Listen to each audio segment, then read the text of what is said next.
இந்த வீடியோ இ-இன்வாய்ஸ் சம்மந்தப்பட்ட ஒரு அப்டேட். நம்மளோட சப்ஸ்கிரைபர் வந்து ஏபிஐ ரிஜிஸ்ட்ரேஷன் சம்மந்தமா டீட்டெயில் கேட்டிருந்தாங்க. அவங்களுக்கான வீடியோ தான் இந்த வீடியோ. இப்போ இ-இன்வாய்ஸ் ஜென்ரேட் பண்ணுறதுக்கு டைரெக்டாக கவர்மெண்ட் போர்ட்டலில் லாகின் பண்ணி மேனுவலாக ஜேஎஸ்என் அப்லோட் பண்ணிட்டு இ-இன்வாய்ஸ் ஜென்ரேட் பண்ணிக்கலாம். இந்த ஆப்ஷன் உங்களுக்கு தெரியும். அதே மாதிரி நம்ம இஆர்பி சாஃப்ட்வேர் நம்ம ஏதாவது யூஸ் பண்ணுறோம் அப்படின்னா அந்த சாஃப்ட்வேர்லேருந்து வந்து இந்த இ-இன்வாய்ஸ் வந்து ஜென்ரேட் பண்ணிக்கலாம். இதுவும் உங்களுக்கு தெரிஞ்சிருக்கும். இப்போ நான் ரெண்டாவதாக சொன்ன ஆப்ஷனுக்கான கான்ஃபிகரேஷன் தான் வந்து இந்த ஏபிஐ கான்ஃபிகரேஷன். இந்த இன்வாய்ஸ் ஜென்ரேட் பண்ணுறதுக்கு இந்த ஏபிஐ கான்ஃபிகரேஷன் பண்ணிட்டோம் அப்படின்னா நம்ம சிஸ்டமில் இருந்த மாதிரியே நம்மளால் வந்து இன்வாய்ஸ் வந்து ஜென்ரேட் பண்ண முடியும். அதை பற்றின அப்டேட் தான் வந்து இப்போ நம்ம பார்க்க போகிறது. இன்வாய்ஸ் இம்ப்ளிமெண்ட் பண்ணி 5 ஆண்டுகள் கம்ப்ளீட் ஆயிடுச்சு. அக்டோபர் 2020லேருந்து கரண்ட் இயர் அக்டோபர் 2025 வரைக்கும் டோட்டலாக வந்து 1000 crore இன்வாய்ஸ் வந்து ஜென்ரேட் பண்ணியிருக்காங்க. B2B export invoice. இப்போ லாஸ்ட் இயர் மட்டும் பார்த்தீங்கன்னா 298 crore இன்வாய்ஸ் வந்து ஜென்ரேட் பண்ணியிருக்காங்க. ஓவரால் 1000 crore இன்வாய்ஸ் வந்து இது வரைக்கும் வந்து ஜென்ரேட் பண்ணியிருக்கோம். இப்போ நம்ம இந்த ஏபிஐ ரிஜிஸ்ட்ரேஷன் சம்மந்தமாக டீட்டெயில் வந்து பார்க்கலாம். இந்த ஆப்ஷன் யாருக்கு ஒர்க் ஆகும் அப்படின்னு பார்த்தீங்கன்னா இஆர்பி சாஃப்ட்வேர் யூஸ் பண்ணுறவங்களுக்கு மட்டும்தான் வந்து இது ஒர்க் ஆகும். இப்போ வந்து எஸ்ஏபி யூஸ் பண்ணுறவங்க, டேலி யூஸ் பண்ணுறவங்க, ஆரக்கிள் யூஸ் பண்ணுறவங்க, இது மாதிரி அதர் இஆர்பி சாஃப்ட்வேர் யூஸ் பண்ணுறவங்க இந்த ஏபிஐ இன்டகிரேஷன் மூலமாக வந்து இன்வாய்ஸ் வந்து அவங்களோட சிஸ்டம்லேயே வந்து ஜென்ரேட் பண்ணிக்கலாம். இப்போ இந்த ஏபிஐ அக்சஸ் பார்த்தீங்கன்னா மொத்தம் 2 டைப் ஆஃப் அக்சஸ் இருக்குது. ஒன்று வந்து டைரக்ட் ஏபிஐ அக்சஸ். இது வந்து லார்ஜ் டாக்ஸ் பேருக்கு மட்டும்தான் வந்து அப்ளிகபிள். டேர்ன் ஓவர் லிமிட் பார்த்தீங்கன்னா 500 crore மேலே உள்ளவங்களுக்கு தான் வந்து இது அலௌடு. அதே மாதிரி லெஸ் தென் 1000 இன்வாய்ஸ் அப்படின்னா சிஸ்டம் வந்து அலோவ் பண்ண மாட்டாங்க. ரெண்டாவது ஆப்ஷனில் வந்து ஜிஎஸ்டி ஸ்வேதா ப்ரொவைடர் அவங்க மூலிமா வந்து நம்ம ஜென்ரேட் பண்ணுறது. இதான் வந்து இஆர்பி வந்து ஜிஎஸ்பி செக்யூர் சர்வர் மூலிமா வந்து கனெக்ட் பண்ணி இன்வாய்ஸ் வந்து நம்ம டைரெக்டாக வந்து ஜென்ரேட் பண்ணிக்கலாம். அக்சஸ் கிராண்ட் பண்ணுறதுக்காக வந்து நம்மளோட இன்வாய்ஸ் போர்ட்டலில் ஏபிஐ ரிஜிஸ்ட்ரேஷன் பண்ணணும். தேவைப்பட்டால் இந்த ஒயிட் லிஸ்ட் ஐபி அப்படின்னு நம்ம சர்வர் கனெக்ட் ஆகக்கூடிய ஐபியை நம்ம கான்ஃபிகர் பண்ணால் சிஸ்டம் வந்து கனெக்ட் ஆகும். இதுக்கு வந்து நீங்கள் வந்து ஏபிஐ யூசர் நேம் பாஸ்வேர்டு வந்து நம்மளா ஓனாக வந்து க்ரியேட் பண்ணோம். இந்த க்ரியேட் பண்ண அந்த கிரெடென்ஷியல் டீட்டெயில் வந்து நம்மளோட இஆர்பி சாஃப்ட்வேரில் இந்த டேட்டா அப்டேட் பண்ணோம் அப்படின்னா பேக்எண்டில் வந்து சிஸ்டம் வந்து நம்மளோட வாய்ஸ் போர்ட்டில் அக்சஸ் பண்ணி டிரான்சாக்ஷன் பண்ணோம். இப்போ கிளியர் டேக்ஸ், டிசிஎஸ், ஐரிஸ் இது மாதிரி வேரியஸ் சர்வீஸ் ப்ரொவைடர் வந்து இதை வந்து கொடுத்துட்ருக்காங்க. எது வேணாலும் வந்து நீங்கள் யூஸ் பண்ணலாம். இது வந்து ஃப்ரீ கிடையாது. இந்த சர்வீஸுக்கு ஒரு நாமினல் அமௌண்ட் வந்து சார்ஜஸ் பண்ணுவாங்க.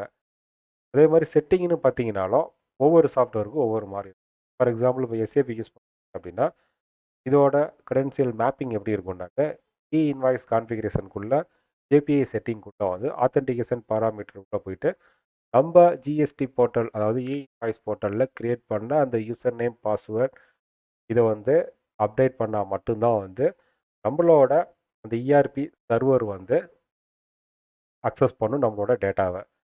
இது வந்து டைரெக்டாக வந்து கவர்மெண்ட் போர்ட்டல்லேருந்து டிரான்சாக்ஷன் வந்து பண்ண ஆரம்பிச்சிடும். இப்போ நம்ம வந்து ஏபிஐ அக்சஸை வந்து ஸ்டாப் பண்ணலாம், இல்லை பாஸ்வேர்டு வந்து சேஞ்ச் பண்ணலாம், லிமிட்டு வந்து ஃபிக்ஸ் பண்ணலாம். இது வந்து நம்மளோட கண்ட்ரோலில் இருக்குது. இப்போ நீங்கள் ஸ்க்ரீனில் பார்த்துட்டு இருக்கிறது வந்து invoice portal API detail 6 IRPs. NIC வந்து ஒரு 2 வச்சுருக்காங்க. ரிமைனிங் 4 வந்து ப்ரைவேட்டுக்கு கொடுத்துருக்காங்க. இப்போ நீங்கள் ஸ்க்ரீனில் பார்த்துட்டு இருக்கிறது எல்லாமே வந்து தேர்ட் பார்ட்டியோட போர்ட்டல். இதில் வந்து நம்ம ரிஜிஸ்டர் பண்ணிட்டோம் அப்படின்னாக்கா அவங்க தரக்கூடிய அந்த சர்வீஸை வந்து நம்ம அவைல் பண்ணலாம். இது வந்து ஒரு சில சர்வீஸ் தான் வந்து ஃப்ரீயாக இருக்கும். ரிமைனிங் சர்வீஸ்லாம் வந்து நம்ம பேமெண்ட் பண்ணுற மாதிரி வரும். இந்த registered GST Suvidha provider ERPs list வந்து ஜிஎஸ்டி டோட்டலாக வந்து ஒரு 42% தான் வந்து அந்த சர்வர் அக்சஸ் பண்ணுறதுக்கான ரைட்ஸ் வந்து ப்ரொவைட் நம்ம இவங்க மூலிமா தான் வந்து நம்மளால் ஜென்ரேட் பண்ண முடியும். இப்போ ஜிஎஸ்டி போர்ட்டலில் அக்சஸ் கொடுக்கறதுக்கு நம்ம எப்படி வந்து ஏபிஐ ரிஜிஸ்டர் பண்ணணும் அப்படிங்கிறத இப்போ நம்ம சொல்ல போகிறேன். இன்வாய்ஸ் போர்ட்டல் லாகின் பண்ணதுக்கப்புறம் வந்து ஏபிஐ ரிஜிஸ்ட்ரேஷனில் ஏபிஐ அப்படிங்கிற அந்த ஆப்ஷனை வந்து நீங்கள் பண்ணிங்கன்னா ஏபிஐ ரிஜிஸ்ட்ரேஷனுக்கான ஒன் டைம் ஓடிபி வந்து நமக்கு ரிசீவ் ஆகும். இந்த ஓடிபியை வந்து அப்டேட் பண்ணி வெரிஃபை ஓடிபி வந்து நம்ம கொடுக்கணும்.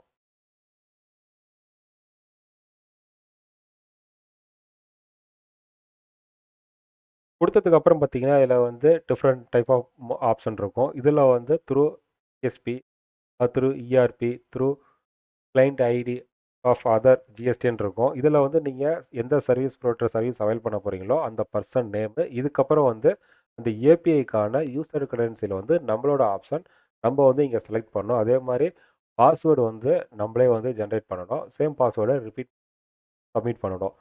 இப்போ ஜென்ரேட் ஆகிருக்கக்கூடிய இந்த டீட்டெயில் தான் வந்து நம்ம சர்வீஸ் அவைல் பண்ணக்கூடிய பர்சன்ட்ட கொடுத்தோம்னாக்க அவங்களோட சிஸ்டமில் அதை அப்டேட் பண்ணாங்கன்னா சிஸ்டம் வந்து கனெக்ட் ஆயிரும். இப்போ வந்து ஏபிஐ வந்து கிரியேட் ஆயிடுச்சு. இதை நீங்கள் செக் பண்ணுறதுக்கு வந்து டிஸ்டாப் ஏபிஐ யூசர் அப்படிங்கிறத கிளிக் பண்ணிங்கன்னா இப்போ நம்ம எத்தனை ஐடி நம்ம கிரியேட் பண்ணியிருக்கோமோ அந்த டீட்டெயிலை வந்து நம்மளால் பார்க்க முடியும்.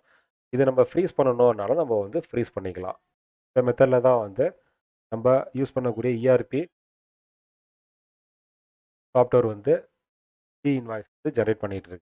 ஒவ்வொரு முறையும் நம்ம மேனுவலாக லாகின் பண்ணாமல் பேக்கெண்டில் நம்ம கிரியேட் பண்ண இந்த ஏபிஐ கிரெடென்சியல் மூலிமா வந்து சிஸ்டம் வந்து நம்மளோட டேட்டாவை வந்து அக்சஸ் பண்ணுறாங்க.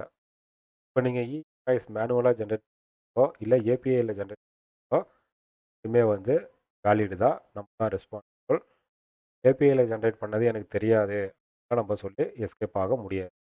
இப்போ நான் சொன்னது எல்லாமே பார்த்தீங்கன்னா பேக்கெண்ட் கான்ஃபிகரேஷன் சம்மந்தப்பட்டது.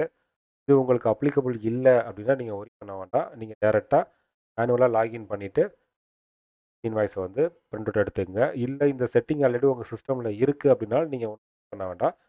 ப்ரெசென்ட்டில் நீங்கள் டேலி யூஸ் பண்ணுறீங்க, அதில் டேலிலேயே இன்வாய்ஸ் ஆட்டோமேட்டிக்காக வந்துடுது அப்படின்னா ஒன்றும் ப்ராப்ளம் இல்லை.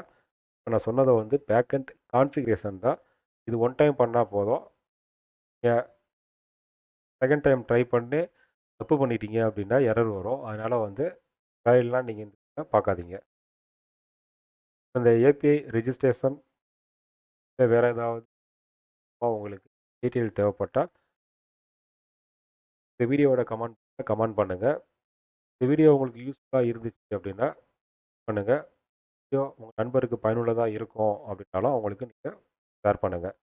இது மாதிரி ஜிஎஸ்டி அப்டேட் ரெகுலராக தெரிஞ்சுக்க சேனலை வந்து சப்ஸ்கிரைப் பண்ணுங்கள். மறக்காமல் டெலிகிராம் வாட்ஸ்அப் குரூப்பில் வந்து ஜாயின் பண்ணிக்கங்க.